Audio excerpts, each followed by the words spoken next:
6 litre പാൽ 8 കുപ്പികളിൽ തുല്യമായി വീതിച്ചതിൽ നിന്ന് ഒരു കുപ്പിയിലെ പാലിൻ്റെ 2/3 ഭാഗം എടുത്ത് ചായയിട്ടു. ചായക്കെടുത്ത പാൽ എത്ര? ഇവിടെ 6 ലിറ്റർ പാലുണ്ട്, ഇത് 8 കുപ്പിയിലാക്കുകയാണ്. 6 ലിറ്റർ പാൽ 8 കുപ്പിയിലാക്കുകയാണ്. അപ്പോൾ ഒരു കുപ്പിയിൽ എത്ര വരിക? 6 ലിറ്റർ പാൽ 8 കുപ്പിയിലാക്കിയ ഒരു കുപ്പിയിൽ 6/8 ആണ് വരിക. ഒരു കുപ്പിയിൽ 6/8. ഒരു കുപ്പിയിലത്തെ പാലിൻ്റെ അളവ് 6/8. അപ്പോൾ ഒരു കുപ്പിയിലത്തെ പാലിൻ്റെ അളവ് കിട്ടി. ഇനി ആ ഒരു കുപ്പിയിലെ പാലിൻ്റെ 2/3 ഭാഗം, ഇതാണ് ഒരു കുപ്പിയിലെ പാല്, ഇതിൻ്റെ 2/3 ഭാഗത്ത് ചായ ഇട്ടു. അപ്പോൾ എത്രയാണ്? 6/8ൻ്റെ 2/3 ഭാഗത്താണ് ചായ ഇട്ട്. അത് എത്രയെന്ന് കാണണം. നമുക്ക് എങ്ങനെ ചെയ്യുക? ഇത് വെടിച്ചെടുക്കുമ്പോൾ 23 6, ഇത് വെടിച്ചെടുക്കുമ്പോൾ 4 2 8, ഈ 2ഉം 4ഉം വെടിച്ചെടുക്കുമ്പോൾ അടിയിൽ 2 വരും, മുകളിൽ 1 വരും. അപ്പോൾ ഉത്തരം ചായക്കെടുത്ത പാല് 1/2, അതായത് 1/2 ലിറ്ററാണ് ചായക്കെടുത്ത പാൽ. ഒന്നാം സംഖ്യ രണ്ടാം സംഖ്യയേക്കാൾ 16% കൂടുതലാണ്. രണ്ടാം സംഖ്യ ആദ്യ സംഖ്യയേക്കാൾ എത്ര കുറവാണ്? നമുക്കിവിടെ 2 സംഖ്യയെക്കുറിച്ച് പറയുന്നുണ്ട്. ഒന്നാം സംഖ്യ രണ്ടാം സംഖ്യ. ഇതിൽ ഒന്നാം സംഖ്യ രണ്ടാം സംഖ്യയേക്കാൾ 16% കൂടുതലാണ്. ഒന്നാം സംഖ്യ രണ്ടാം സംഖ്യയേക്കാൾ 16% കൂടുതൽ. അപ്പോൾ ഈ സംഖ്യയാണ് കൂടുതൽ, ഒന്നാം സംഖ്യയാണ് കൂടുതൽ. ഇതിനേക്കാൾ എത്ര?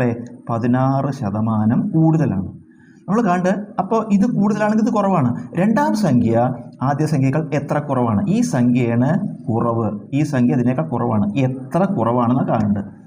ഇത് ഉത്തരം കണ്ടുപിടിക്കാൻ സൂത്രവാക്യം ഉപയോഗിക്കാം. നമുക്ക് 100 × x/100 + x എന്ന സൂത്രവാക്യം ഉപയോഗിക്കാം. ഇതിൽ x എന്ന് പറഞ്ഞാൽ നമുക്ക് തന്നിട്ടുള്ള ശതമാനം, x എന്ന് പറഞ്ഞാൽ നമുക്ക് തന്നിട്ടുള്ള ശതമാനം. അപ്പോൾ 100 × ശതമാനം എത്രയാണ്? 16/100 + 16 എന്ത് വരും? 116. ഇത് ഗുണിക്കുമ്പോൾ എന്ത് വരും? 1600/116. നമുക്ക് 4 കൊണ്ട് പഠിച്ചെടുക്കാം. 4 കൊണ്ട് കിട്ടുമ്പോൾ 4 4 16 2 0 ഇവിടെ 4 കൊണ്ട് കിട്ടുമ്പോൾ 24 8 ശിഷ്ടം 3 36 9 4 36 29 എന്ന് വന്നു. ഇനി നമുക്ക് വെട്ടിച്ചെടുക്കാൻ പറ്റില്ല, കാരണം 29 പ്രൈം നമ്പറാണ്. 29 അഭാജ്യ സംഖ്യയാണ്. അപ്പോൾ ഹരിക്കുക, 400നെ 29 കൊണ്ട് ഹരിക്കുക. 400 ഹരിക്കണം 29. 4 പൂല 40 ഒരു പ്രാവശ്യം, ഒരു 29 29. 40 29 കുറച്ചാൽ 11. അടുത്ത സംഖ്യ 0 ഇറക്കിയിട്ടു. 110 നോക്കുക എത്ര പ്രാവശ്യം പോകും നോക്കുക. 4 പ്രാവശ്യമായ 116 ആവും. 3 പ്രാവശ്യമേ പോകുള്ളൂ. 3 × 29 87 എന്ന് വരും. കുറയ്ക്കുമ്പോൾ 3ഉം 7 10 1 8 9 2 11 23 എന്ന് ഇത് ശിഷ്ടം വരും, റിമൈൻഡർ വരും. അപ്പോൾ നമുക്ക് എന്താ ഉത്തരം എഴുതുക? 400നെ 29 ഹരിക്കുമ്പോൾ 400ൽ എത്ര 29 ഉണ്ട്? 13 പ്രാവശ്യം. 13 ശിഷ്ടം എത്ര വന്നു? ശിഷ്ടം 23. 13 23/29. ഇതാണ് ഉത്തരം. അതായത് രണ്ടാം സംഖ്യ ആദ്യ സംഖ്യയേക്കാൾ 13 23/29% കുറവാണ്. 2 വാഹനങ്ങൾ ഒരു സ്ഥലത്ത് നിന്ന് വിപരീത ദിശകളിൽ സഞ്ചരിക്കുന്നു. അവയുടെ വേഗതകൾ മണിക്കൂറിൽ യഥാക്രമം 30 കിലോമീറ്റർ 40 കിലോമീറ്റർ വീതമാണ്. ഈ വാഹനങ്ങൾ തമ്മിലുള്ള അകലം 140 കിലോമീറ്റർ ആകാൻ എത്ര സമയം വേണം? ഈ വാഹനങ്ങൾ ഒരു സ്ഥലത്തു നിന്നാണ് പുറപ്പെടുന്നത്. ഇതാണ് വിചാരിക്കുക, പുറപ്പെടുന്ന സ്ഥലം ഇതായിരിക്കുക. ഈ വാഹനങ്ങൾ ഒരു സ്ഥലത്ത് വിപരീത ദിശകളിലാണ് പോണത്. അപ്പോൾ ഒരു വാഹനം ഇങ്ങനെ നമുക്ക് കിഴക്ക് ഭാഗത്തേക്കും ഒരു വാഹനം പടിഞ്ഞാറ് ഭാഗത്തേക്കുമാണ് വിചാരിക്കുക. ഈ വാഹനം എ, ഈ വാഹനം ബി. ഇവിടെ നിന്നാണ് പുറപ്പെടുന്നത്. 2 വാഹനങ്ങൾ ഒരു സ്ഥലത്ത് വിപരീത ദിശകളിൽ സഞ്ചരിക്കുന്നു. അവയുടെ വേഗതകൾ മണിക്കൂറിൽ 30 കിലോമീറ്റർ 40 കിലോമീറ്റർ. അപ്പോൾ ഈ വാഹനത്തിൻ്റെ വേഗത 30 കിലോമീറ്റർ പ്രതി മണിക്കൂർ. ഈ വാഹനത്തിൻ്റെ വേഗത 40 കിലോമീറ്റർ പ്രതി മണിക്കൂർ. ഈ വാഹനങ്ങൾ തമ്മിലുള്ള അകലം പറഞ്ഞാൽ ഈ ദൂരമാണ്. AB എന്ന ദൂരം 140 കിലോമീറ്റർ ആകാൻ എത്ര സമയം വേണം? ഇപ്പോൾ സമയം നമുക്കറിയില്ല. സമയം സമം x മണിക്കൂർ എന്നെടുക്കുക. സമയം x മണിക്കൂർ എന്നെടുക്കുക. അപ്പോൾ നമുക്ക് ഈ ദൂരം OA എന്ന ദൂരം കാണാൻ എന്താ സൂത്രവാക്യം? ദൂരം സമം സമയം ഇൻറ്റു വേഗത. ഈ ദൂരം കാണാൻ സമയം ഇൻറ്റു വേഗത. ഇവിടുത്തെ സമയം എത്രയാണ്? x ഇൻറ്റു വേഗത എത്രയാണ്? 30. x × 30 പറയുമ്പോൾ 30x ആണ് ഈ ദൂരം, അതായത് 30x കിലോമീറ്റർ. അതുപോലെ ഈ ദൂരം കാണാൻ സമയം ഇൻറ്റു വേഗത. ഇവിടെയും സമയം എന്താ? x ആണ്. ഇൻറ്റു വേഗത എത്ര? 40. ഗുണിക്കുമ്പോൾ എന്ത് വരും? 40x kilometre. അപ്പോൾ നമുക്ക് എന്ത് കിട്ടി? OA 30x kilometre, OB 40x kilometre. അപ്പോൾ നമുക്ക് എ ബി ആകെ കാണാം. എ ബി പറഞ്ഞാൽ ഇത് രണ്ടും കൂടി കൂട്ടുക. എ ബി എന്ന ദൂരം എന്താണ്? 40x 30x കൂട്ടിയ 70x. അപ്പോൾ ഈ ദൂരം നമ്മൾ കണ്ടുപിടിച്ചു 70x അല്ലേ? ഈ ദൂരം 70x സമം ഈ ദൂരം നമുക്ക് ചോദ്യത്തിൽ തന്നിട്ടുണ്ട്. ഈ വാഹനങ്ങൾ തമ്മിലുള്ള അകലം തന്നിട്ട് എത്രയാണ്? 140. അപ്പോൾ 70x സമം 140, x സമം 140/70. 0 വെട്ടിപ്പോയിട്ട് 2 എന്ന് വരും. എന്താണ് എക്സ് എടുത്തിട്ടുള്ളത്? നമ്മൾ സമയമാണ്. സമയം x മണിക്കൂർ എടുത്തിട്ടുണ്ട്. അപ്പോൾ എത്രയാണ്? സമയം 2 മണിക്കൂർ. 12 സംഖ്യകളുടെ ശരാശരി 20. ഒരു സംഖ്യ കൂടി ചേർന്നപ്പോൾ ശരാശരി 19. ചേർത്ത സംഖ്യ എത്ര? നമുക്ക് എണ്ണം, സംഖ്യകളുടെ എണ്ണം ശരാശരി എന്നെഴുതുക. സംഖ്യകളുടെ എണ്ണം ശരാശരി. ആദ്യം എത്ര എണ്ണ? 12 സംഖ്യകളുടെ. അപ്പോൾ എണ്ണം 12. 12 സംഖ്യകളുടെ ശരാശരി 20. 12 സംഖ്യകളുടെ ശരാശരി 20. ഒരു സംഖ്യ കൂടി ചേർന്നപ്പോൾ ഇവിടെ എത്ര സംഖ്യയായിരുന്നു? 12 സംഖ്യ. അപ്പോൾ ഒന്നും കൂടി കൂടുമ്പോൾ അടുത്തതിൽ എത്രയാവും? 13. എണ്ണം 13. ശരാശരി എന്തായി? 19ആയി. നമുക്ക് എന്താ ചോദ്യം? ചേർത്ത സംഖ്യ. ഇവിടുന്ന് ഇങ്ങോട്ട് വരുമ്പോൾ ഇവിടെ ചേർന്ന സംഖ്യയില്ലേ, അത് കാണണം. ഉത്തരം കാണാൻ ഇതിൽ 2 എണ്ണങ്ങളുണ്ട്. 2 എണ്ണങ്ങൾ. അതിലത്തെ വലിയ എണ്ണം എടുക്കുക. എത്രയേ? 13. അതിനെ, ആ എണ്ണത്തെ അതിൻ്റെ ശരാശരി കൊണ്ട് ഗുണിക്കുക. എത്ര? 19. ഇനി ചെറിയ എണ്ണം എടുക്കുക. എത്രയാണ്? 12. അതിനെ അതിൻ്റെ ശരാശരി കൊണ്ട് ഗുണിക്കുക. എത്ര? 20. ആദ്യ ഉത്തരത്തിൽ നിന്ന് രണ്ടാം ഉത്തരം കുറയ്ക്കുക. 13 × 19 ഗുണിക്കണം. 13 × 10 13 9 117 ശിഷ്ടം 11. ഒരു 13 13ഉം 11ഉം കൂട്ടിയ 24. 247 കുറയ്ക്കണം. ഇത് ഗുണിക്കുമ്പോൾ 12 × 2 24, ഒരു 0. 247 240 കുറച്ച 7. ചേർത്ത സംഖ്യ 7. 0 4 18 48 100 ഡാഷ്. നമുക്കൊരു ശ്രേണി തന്നിട്ടുണ്ട്. വിട്ടുപോയ സംഖ്യ കാണണം. നമുക്കൊരു സീക്വൻസ് തന്നിട്ടുണ്ട്. മിസ്സിംഗ് നമ്പർ കാണണം. നമുക്ക് എണ്ണൽ സംഖ്യകൾ. ആദ്യത്തെ എണ്ണൽ സംഖ്യ 1, അതിൻ്റെ ക്യൂബിൽ നിന്ന് അതിൻ്റെ സ്ക്വയർ കുറയ്ക്കുക. ആദ്യത്തെ എണ്ണൽ സംഖ്യ 1, അതിൻ്റെ ക്യൂബ് കണ്ട് അതിൻ്റെ സ്ക്വയർ കുറയ്ക്കുക. 1ൻ്റെ ക്യൂബ് 1, 1ൻ്റെ സ്ക്വയർ 1 കുറയ്ക്കുമ്പോൾ 0. ആദ്യത്തെ സംഖ്യ കിട്ടി. അടുത്ത എണ്ണൽ സംഖ്യ 2, അതിൻ്റെ ക്യൂബിൽ നിന്ന് അതിൻ്റെ സ്ക്വയർ കുറയ്ക്കുക. 2 ക്യൂബ് 8, 2 സ്ക്വയർ 4. 2 ക്യൂബ് 8, 2 സ്ക്വയർ 4, 8 4 കുറച്ച 4. അടുത്തത് കിട്ടി. അടുത്ത സംഖ്യ 3. അപ്പോൾ 3ൻ്റെ ക്യൂബിൽ നിന്ന് 3ൻ്റെ സ്ക്വയർ കുറയ്ക്കുക. 3ൻ്റെ ക്യൂബ് എത്ര? 27. 3ൻ്റെ ക്യൂബ് 27. 3ൻ്റെ സ്ക്വയർ 9 കുറയ്ക്കുമ്പോൾ 18. അടുത്തത് കിട്ടുന്നുണ്ട്. അടുത്തത് 4 ക്യൂബ് - 4 സ്ക്വയർ. 4 ക്യൂബ് എത്ര? 64. 4 സ്ക്വയറോ 16 കുറയ്ക്കുമ്പോൾ എത്ര വരും? 48 എന്ന് വരും. 48 അടുത്ത് കിട്ടുന്നുണ്ട്. അടുത്തത് 5 ക്യൂബ് - 5 സ്ക്വയർ. 5ൻ്റെ ക്യൂബ് 125. 5ൻ്റെ സ്ക്വയർ 25 കുറയ്ക്കുമ്പോൾ 100 എന്ന് കിട്ടുന്നുണ്ട്. അതും ശരിയാണ്. അപ്പോൾ അടുത്തത് എന്താ വരിക? 6 ക്യൂബ് - 6 സ്ക്വയർ. 6 ക്യൂബ് എത്ര? 6 × 6 × 6 216 - 6 സ്ക്വയർ. 6 × 6 36 കുറയ്ക്കുമ്പോൾ 0. 8 3 11 ശിഷ്ടം 1 1 2. ഉത്തരം 180. 1 മുതൽ 200 വരെ 3 4 5 6 എന്നീ സംഖ്യകൾ കൊണ്ട് നിശേഷം ഹരിക്കാവുന്ന എത്ര സംഖ്യകളുണ്ട്? അതായത് 1 മുതൽക്ക് 200 വരെ ഈ 4 സംഖ്യകൾ കൊണ്ട് നിശേഷം ഹരിക്കാവുന്ന, ഈ 4 സംഖ്യകൾ കൊണ്ട് നിശേഷം ഹരിക്കാവുന്ന എന്ന് പറഞ്ഞ അർത്ഥം ഈ സംഖ്യകളുടെ LCM കൊണ്ട് നിശേഷം ഹരിക്കാവുന്ന എന്നർത്ഥം.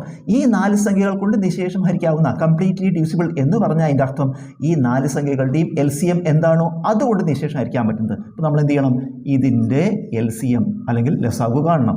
3 4 5 6ൻ്റെ ലസാഗു കാണുമ്പോൾ 3ൻ്റെ മൾട്ടിപ്പിളാണ് 6, 3ൻ്റെ ഗുണിതമാണ് 6. അതുകൊണ്ട് നമുക്ക് 3 എടുക്കണം എന്നില്ല. ബാക്കി 4 5 6 LCM. ഇതിനെ എല്ലാത്തിനെയും നിശേഷം ഹരിക്കാൻ പറ്റില്ല നമുക്ക്. അപ്പോൾ 2 കൊണ്ട് ഹരിക്കാം. 2 4 5നെ ഹരിക്കാൻ പറ്റില്ല. 5 ഇറക്കിയിട്ടു 6 3 2 6. ഇനി ഇതിനെ എല്ലാത്തിനെയും ഹരിക്കാൻ പറ്റുന്ന സംഖ്യ ഇല്ല. അതുകൊണ്ട് ഗുണിക്കുക. 2 × 2 4 4 × 5 20 × 3 ലസാഗു 60. അപ്പോൾ നമുക്ക് ഈ ചോദ്യത്തെ ചുരുക്കിയിട്ട് എന്തെഴുതാം? 1 മുതൽ 200 വരെ 60 എന്ന സംഖ്യ കൊണ്ട് നിശേഷം ഹരിക്കാവുന്ന എത്ര സംഖ്യകളുണ്ട്? അപ്പോൾ 60ൻ്റെ ഗുണിതങ്ങൾ നോക്കിയാൽ മതി. 1 മുതൽ 200 വരെ. അപ്പോൾ എന്താ വരിക? 1 60, 2 120, 3 180, 4 240 കൂടിപ്പോവും. അപ്പോൾ 1ൻ്റെയും 200ൻ്റെയും ഇടയ്ക്ക് 1 2 3 എണ്ണം ഉണ്ട്. നിശേഷം ഹരിക്കാവുന്ന എത്ര സംഖ്യകൾ? ഉത്തരം 3 എണ്ണം. അജീഷിൻ്റെ ഇപ്പോഴത്തെ വയസ്സ് അവൻ്റെ അച്ഛൻ്റെ വയസ്സിൻ്റെ 1/4 അച്ഛന് അജീഷിനേക്കാൾ 30 വയസ്സ് കൂടുതലുണ്ട്. അജീഷിൻ്റെ ഇപ്പോഴത്തെ വയസ്സ് എത്ര? അജീഷിൻ്റെ ഇപ്പോഴത്തെ വയസ്സ് അവൻ്റെ അച്ഛൻ്റെ വയസ്സിൻ്റെ 1/4 പറഞ്ഞാൽ 1/4 ഭാഗമാണ്. അപ്പോൾ അജീഷിൻ്റെ വയസ്സ് എത്രയാണ്? അച്ഛൻ്റെ വയസ്സിൻ്റെ 1/4 ഭാഗം. അപ്പോൾ നമ്മൾ അച്ഛൻ്റെ വയസ്സിനെ അടിസ്ഥാനപ്പെടുത്തിയിട്ടാണ് ആരുടെ വയസ്സ് പറയുന്നത്? അജീഷിൻ്റെ വയസ്സ്. അച്ഛൻ്റെ വയസ്സിനെ ബേസ് ചെയ്തിട്ടാണ് അജീഷിൻ്റെ വയസ്സ് പറയണത്. അപ്പോൾ അച്ഛൻ്റെ വയസ്സ് നമ്മൾ എക്സ് എടുക്കുക. അച്ഛൻ്റെ വയസ്സ് എത്രയാണ്? എക്സ്. അപ്പോൾ അജീഷിൻ്റെ വയസ്സ് എന്താണ്? അച്ഛൻ്റെ വയസ്സിൻ്റെ 1/4. അച്ഛൻ്റെ വയസ്സിൻ്റെ 1/4 ഭാഗം. അപ്പോൾ എന്താ വരിക? 1/4 എക്സ്. അപ്പോൾ രണ്ടുപേരുടെയും വയസ്സ് കിട്ടി. അച്ഛൻ്റെ വയസ്സ് എക്സ്, അജീഷിൻ്റെ വയസ്സ് 1/4 എക്സ്. ഇനി എന്താ പറയുക? ഇത് തമ്മിലൊരു ബന്ധം പറയുന്നുണ്ട്. എന്താ? അച്ഛന് അജീഷിനേക്കാൾ 30 വയസ്സ് കൂടുതലാണ്. അച്ഛന് കൂടുതലാണ് വയസ്സ്. അച്ഛനാണ് കൂടുതൽ വയസ്സ്. ആരെക്കാട്ടിലും? അജീഷിനേക്കാൾ. എത്ര കൂടുതലാണ്? 30 വയസ്സ് കൂടുതലാണ്. അതിൻ്റെ അർത്ഥം എന്താ? അച്ഛൻ്റെ വയസ്സിൽ നിന്ന് അജീഷിൻ്റെ വയസ്സ് കുറച്ചാൽ 30 കിട്ടും. അച്ഛൻ്റെ വയസ്സാണ് 30 കൂടുതലാണ്. അപ്പോൾ അതിൻ്റെ അർത്ഥം എന്താ? അച്ഛൻ്റെ വയസ്സിൽ നിന്ന് അജീഷിൻ്റെ വയസ്സ് കുറച്ചാൽ 30 കിട്ടും. അപ്പോൾ എന്താ എഴുതുക? എക്സ് കുറയ്ക്കണം. 1/4 എക്സ് സമം 30. ഇത് 1x, ഇത് 1/4x. 1x നിന്ന് 1/4x കുറച്ചാൽ 3/4x.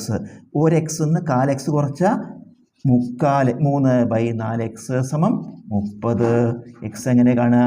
30 എന്ന് എഴുതിയിട്ട് ഇൻറ്റു 3/4 അങ്ങോട്ട് എടുക്കുക. അപ്പോൾ ഇൻറ്റു 4/3 റെസിപ്രോക്കൽ ഇട്ടു. 3ഉം 30 പഠിച്ചെടുക്കുമ്പോൾ 10 എന്ന് വരും. 10 × 4 40. നമുക്ക് എന്താ കിട്ടി? എക്സ് എന്താ? അച്ഛൻ്റെ വയസ്സ് കിട്ടി. എത്രയാണ്? 40. നമുക്ക് കാണേണ്ടത് അജീഷിൻ്റെ വയസ്സാണ്. അപ്പോൾ നമുക്ക് അജീഷിൻ്റെ വയസ്സ് കാണണം. അജീഷിൻ്റെ വയസ്സ് എന്താണത്? 1/4 എക്സ്. അതായത് എക്സിൻ്റെ 1/4 ഭാഗം. എക്സ് എത്രയാണ്? 40 അതിൻ്റെ 1/4 ഭാഗം. അതായത് 1/4 × 40 എത്ര വരും? 4 40. ഉത്തരം അജീഷിൻ്റെ ഇപ്പോഴത്തെ വയസ്സ് 10. ഒരു കായികമേളയുടെ പ്രദർശനത്തിന് കുട്ടികൾക്ക് 10 രൂപ, മുതിർന്നവർക്ക് 25 രൂപ എന്നിങ്ങനെയാണ് ടിക്കറ്റ് നിരക്ക്. 50 പേർക്ക് ടിക്കറ്റ് കൊടുത്തു കഴിഞ്ഞപ്പോൾ 740 രൂപ കിട്ടി. ആകെ എത്ര കുട്ടികൾ? നമുക്ക് കുട്ടികൾ, മുതിർന്നവർ നമുക്ക് കുട്ടികൾ എക്സ് എന്നെടുക്കുക. കുട്ടികളുടെ എണ്ണം എക്സ്. ഒരു കുട്ടിയുടെ ടിക്കറ്റ് എത്രയാണ്? ഒരു കുട്ടിക്ക് 10 രൂപ. അപ്പോൾ എക്സ് കുട്ടിക്ക് ആകെ എത്ര രൂപ കിട്ടും? ഒരു കുട്ടിക്ക് 10 രൂപ. എക്സ് കുട്ടികൾക്ക് ആകെ എത്ര രൂപ? എക്സ് × 10, അതായത് 10x. അതുപോലെ മുതിർന്നവർക്ക് ഇപ്പോൾ കുട്ടികളുടെ എണ്ണം നമ്മൾ എന്തെടുത്തു? എക്സ് എടുത്തു. കുട്ടികളുടെ എണ്ണം എക്സ്. ആകെ എത്ര പേരാ? 50 പേരാണ്. കുട്ടികളുടെ എണ്ണം നമ്മൾ എക്സ് എടുത്തു. ആകെ 50 പേര്. അപ്പോൾ മുതിർന്നവർ എത്ര? ആകെ ഉള്ളതെന്ന് കുട്ടികളുടെ എണ്ണം കുറയ്ക്കുക. 50 - x. മുതിർന്നവരുടെ എണ്ണം 50 - x. മുതിർന്നവരുടെ എണ്ണം 50 - x. അവരുടെ ടിക്കറ്റ് എത്രയാണ്? ടിക്കറ്റ് 25 രൂപയാണ്. അപ്പോൾ ഒരു മുതിർന്ന ആൾക്ക് 25 രൂപ. അപ്പം 50 - x ആളുകൾക്ക് എത്ര വരും? അതിനെ 25 കൊണ്ട് ഗുണിക്കുക. ഇൻറ്റു 25, അല്ലെങ്കിൽ ഇവിടെ ഇട്ടാലും മതി. ഇൻറ്റു 25. ഇത് കുട്ടികളുടെ ആകെ ടിക്കറ്റ്, ഇത് മുതിർന്നവരുടെ ആകെ ടിക്കറ്റ്. അപ്പോൾ ആകെ കിട്ടിയ പൈസ നമ്മൾ രണ്ടും കൂടി കൂട്ടുക. അത് എത്രയാണ്? 740. ഇപ്പോൾ നമുക്കൊരു ഇക്വേഷനായി, ഒരു സമവാക്യമായി. ഇത് നിർദ്ധാരണം ചെയ്ത് നമ്മൾ എക്സിൻ്റെ വില കാണണം. 10x അതുപോലെ എഴുതുക. 10x 25 × 50. 25 × 5 125 ഒരു 0 1250. ഇത് രണ്ടും പോസിറ്റീവ് ആയതുകൊണ്ട് പോസിറ്റീവായി. അടുത്തത് ഇത് പോസിറ്റീവാണ്, നെഗറ്റീവാണ്. പോസിറ്റീവിൻ്റെ നെഗറ്റീവ് ഇടണം. 25 × x 25x സമം 740. നമുക്ക് 10x നിന്ന് 25x കുറയ്ക്കുക. 10 നിന്ന് 25 കുറച്ച് -15x എന്ന് കിട്ടി. സമം, അപ്പോൾ എക്സ് മാത്രം ഇവിടെ എഴുതി. ഈ 1250 അങ്ങോട്ട് കൊണ്ടുപോകുക. ഇവിടെ എന്തുണ്ട്? 740. ഇത് അങ്ങനെ എടുക്കുമ്പോൾ -1250. -15x സമം, ഇത് കുറയ്ക്കുമ്പോൾ നെഗറ്റീവ് വരും. ചെറുതെന്ന് വലത്തിലേക്ക് കുറയ്ക്കണം. -0 1 4 5 5 7 12 510 എന്ന് വരും. -15x സമം -510. x സമം -510 ബൈ -15. നെഗറ്റീവ് ഹരിച്ചാൽ പോസിറ്റീവായി. 51 3 15 45, ബാക്കി 6 60, 4 15 60. എക്സ് കിട്ടി. അതായത് കുട്ടികളുടെ എണ്ണം നമ്മൾ എക്സ് എടുത്താണ്. കുട്ടികളുടെ എണ്ണം എത്രയാണ്? 34. ചോദ്യം എന്താ? ആകെ എത്ര കുട്ടികൾ? ഉത്തരം 34.